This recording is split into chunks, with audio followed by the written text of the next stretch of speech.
Okay, good morning. Good morning. Christmas Eve. No pressure on me.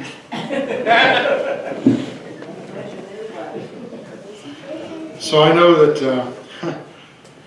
I know that I'm all that stands between you and an excellent lunch at the Chinese restaurant. So let's make a deal. If you give me 20, 25 minutes of your attention, right? That long? I'll let you out of here.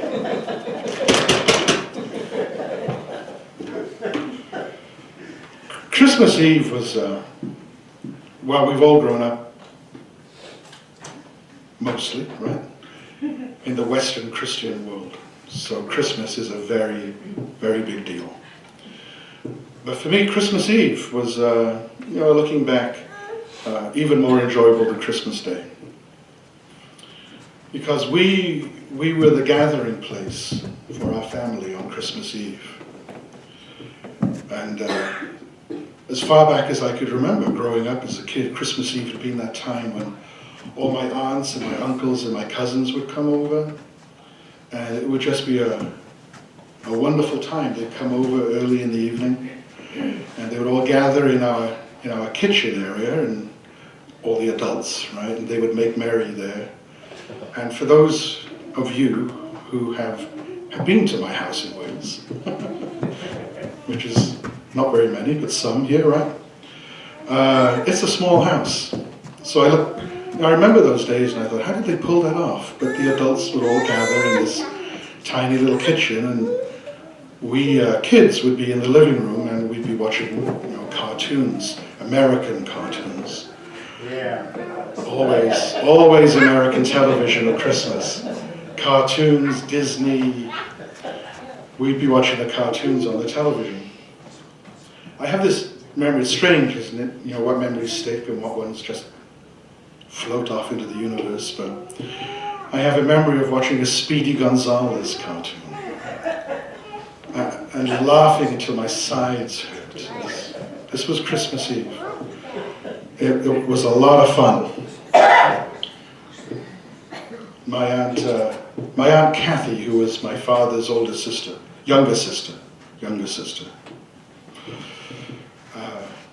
who was a very fun and lively lady who died here just about 2 years ago, used to tease me a lot. But she was always done in good fun and good heart. And I think she knew, as all my aunts and uncles did, that my love for them and theirs for me and all of us was pretty invincible. So we had a good time together as a family on Christmas Eve. And that's how the evenings wore on, with the uncles and aunts out in the kitchen getting increasingly tipsy, and the kids in the living room just laughing and having a great time, and the clock, of course, ticking ever closer to bedtime and that nocturnal visit from Santa Claus. And so it went through the years, year after year, Christmas after Christmas.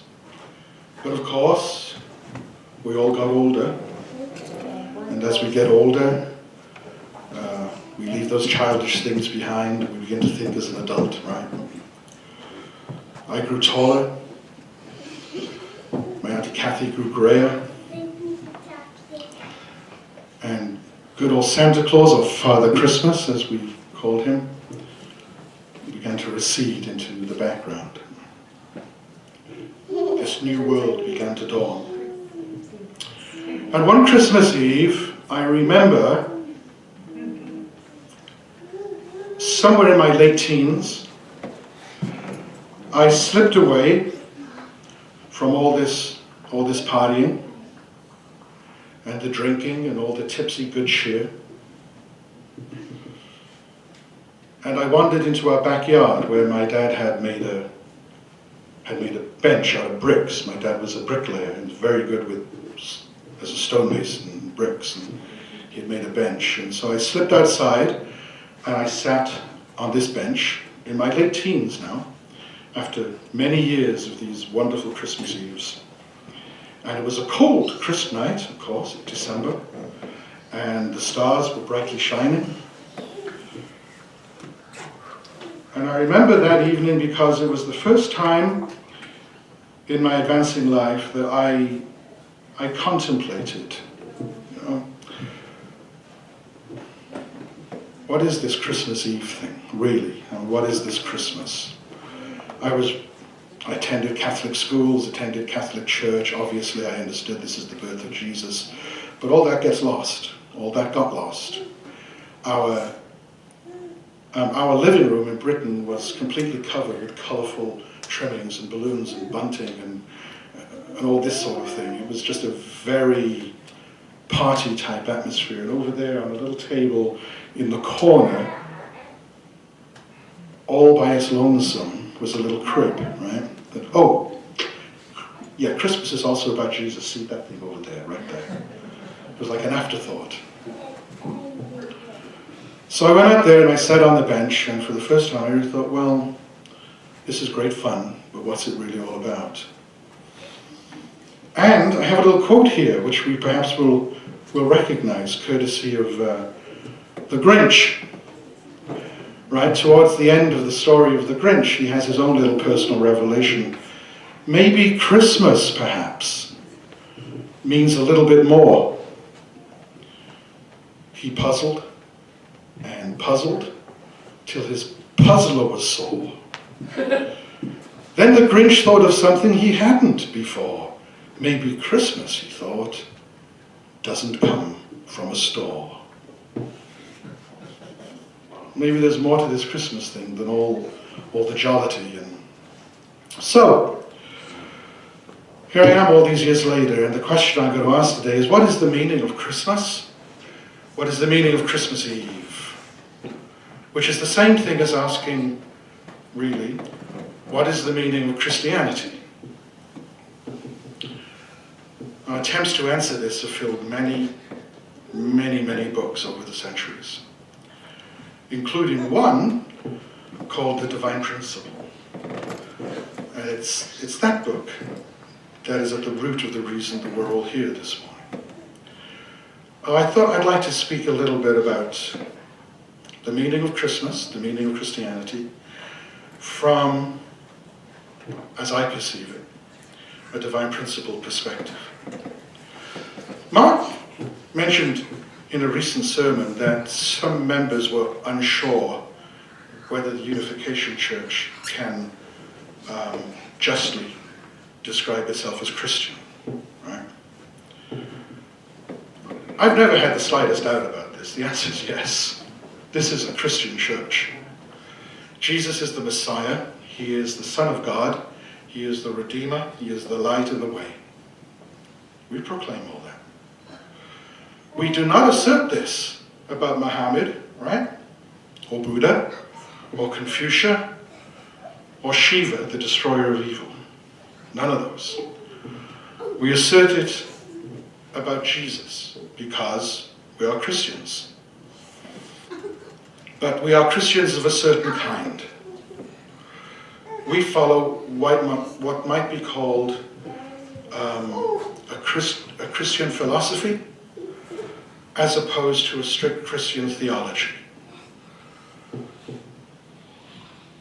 And Christianity, I think, during the past 2,000 years, has walked this path as well.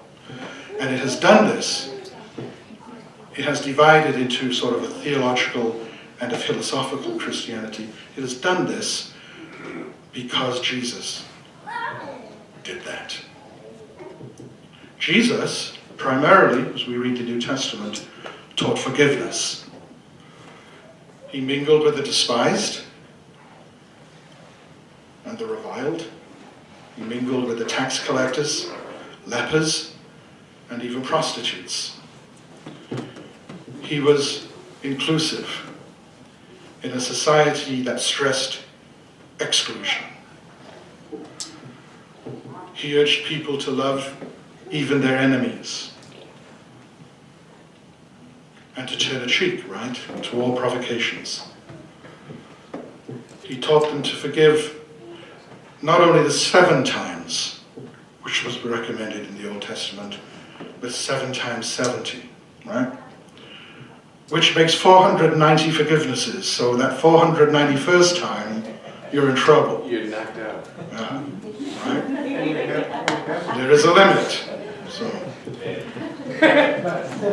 Who keeps count? Someone's keeping count, trust me. But, so, 490 forgivenesses, that's a lot of forgiveness. But then, there is the Jesus of Christian theology as it has come down to us from the Council of Nicaea, where he is the Redeemer, yes, but he's also the judge, right? A judge who will appear on the last day to judge the living and the dead, who will deliver the justified to eternal bliss, but condemn the unjustified, which is to say those who did not accept his offer of salvation, to eternal torment. Now, I often ask people just to stop a moment and think about that, eternal. What sort of a punishment is that? What sort of justice is that? What crime, what sin is so great that you will forever suffer in torment, without hope of end, without hope of respite, without hope of redemption?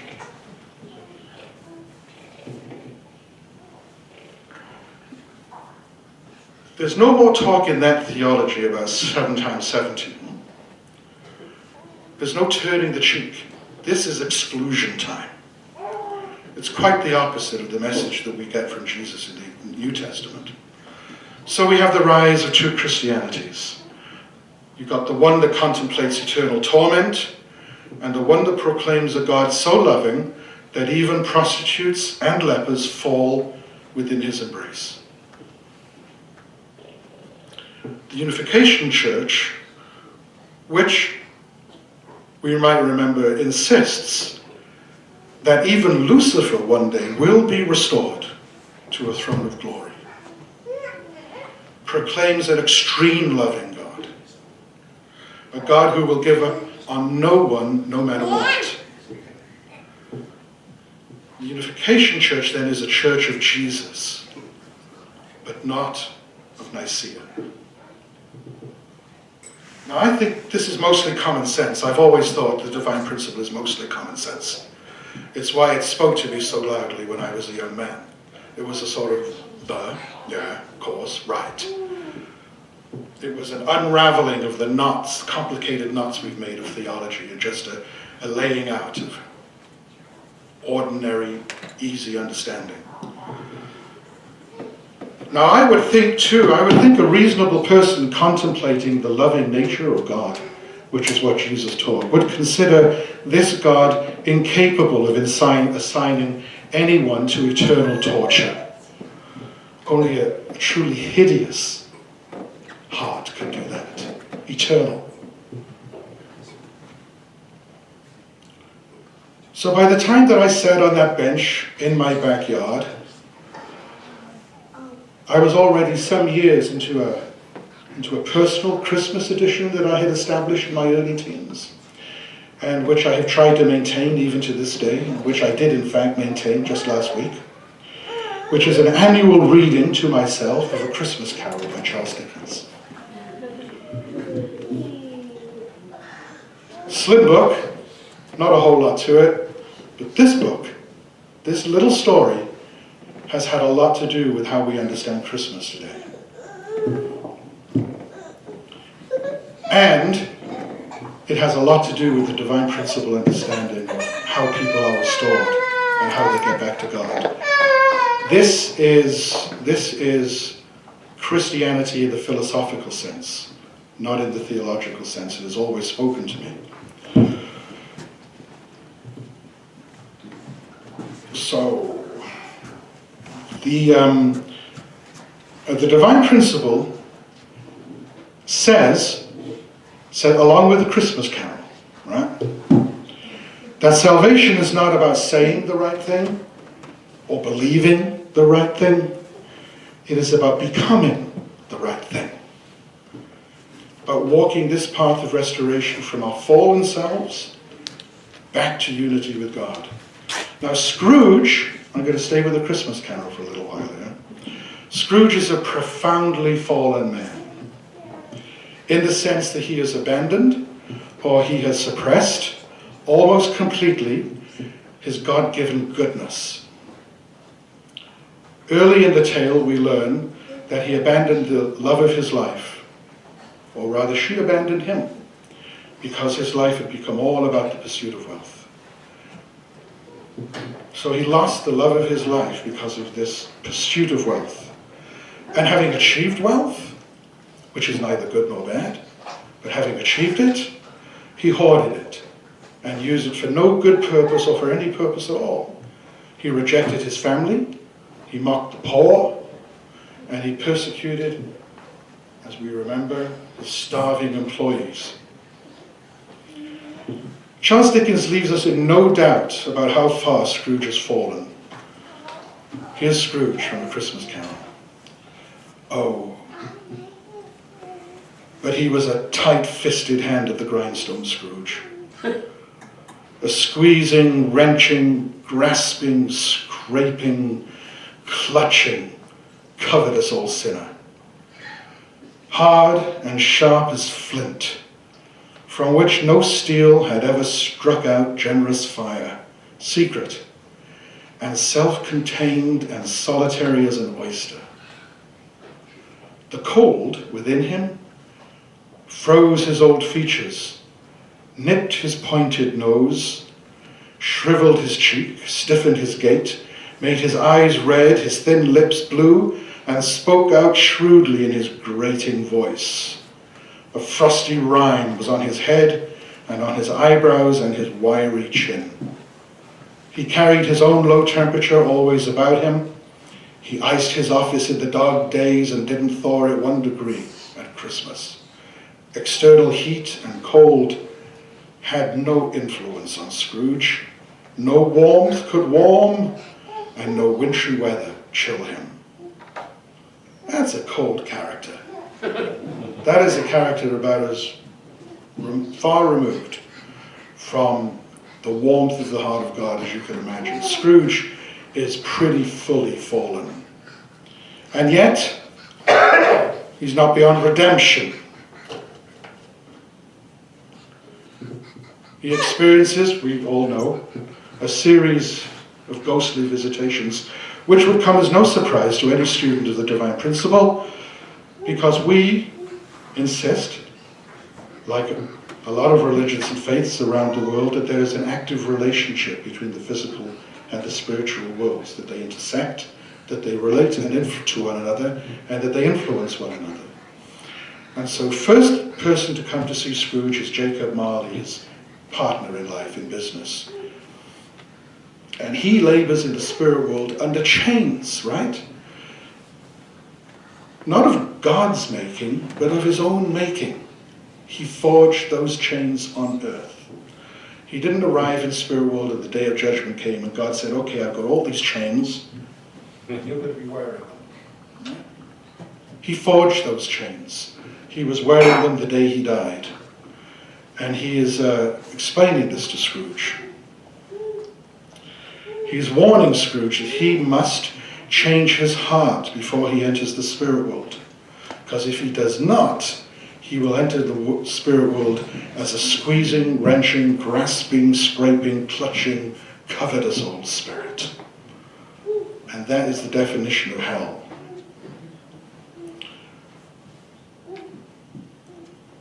This opportunity for Scrooge to be redeemed, in spite of the vast gulf of separation between him and God, that is the Christianity that the Unification Church teaches, arrived on earth long ago under that North Star that we celebrate today. It is a Christianity of a relentlessly loving God who leaves no one on the battlefield, who will restore all to perfection, no matter how long it takes, who showed us the way, the truth, and the light through the perfected character of his Son, Jesus Christ. Now, we're all fallen, we acknowledge that, so therefore we are all Scrooge to one degree or another. But we will all be redeemed, and we will all be restored. Shorter or longer times, longer. Case by case, as they say. Yeah. But that is destined, because God has purposed it will be, and God will make it happen. Our Christianity, the Christianity that we observe, that makes us a Christian church, is a Christianity of hope and of good cheer. It is the Christianity of the nativity rather than the crucifixion.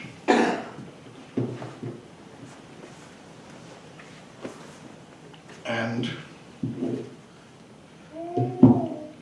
it's the Christianity of Tiny Tim, whose irrepressible heart warms us still with those famous words,